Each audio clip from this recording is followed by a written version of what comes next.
So it looks at this point of time that there can be another legal long battle which can be ongoing in the Supreme Court when it comes to the Tata Mistry feud, because what our sources have told us in the Shapoorji Pallonji Group, top sources, is that what they are looking at this point of time is a court monitored probe, and on the 28th of October, where the next hearing is, there can be a possibility, and in that the group can formally move an application for separation. It can be a formal separation request in the Supreme Court to separate from Tata Sons. Now remember that till this point of time, it has only been a request which is being made through a formal official statement. It's been a press statement which was issued by the Shapoorji Pallonji Group, where they said that they want to separate.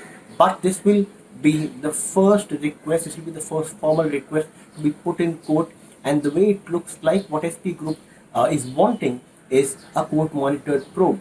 Does that mean that out of court settlement is now not possible? What our sources are telling us at this point of time is, especially from the SP Group, is that it does not look like a possibility in the current scenario, in the current times.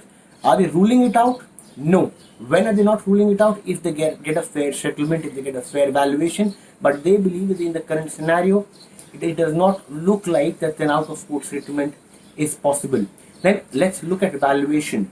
Now there has been a lot of talk about how Tata Sons do not value, has not picked the valuation of the whole group, of the whole entity, as much as was being said by SP Group in their press statement. Now what our sources tell us is that valuation done by the Shapoorji Pallonji Group has not been done by the group. They have not gone ahead and really made an independent valuation. This is a valuation which is a third party valuation, and they believe that the whole talk of valuation will only come in picture once the process of separation starts, and that is what they are looking at. They believe that there are three major entities at this point of time in play.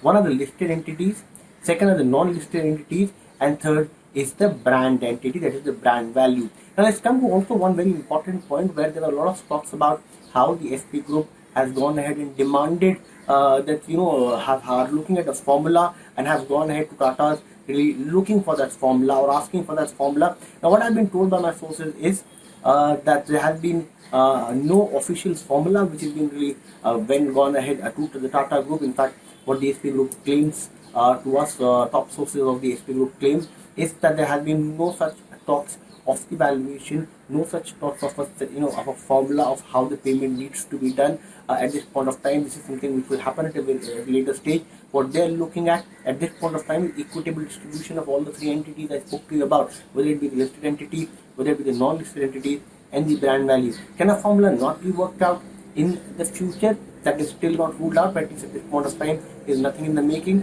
So what we get at this point of time is that on 28th October, the whole action will shift to Supreme Court, where the SP Group is likely to go ahead and make a court monitored separation request.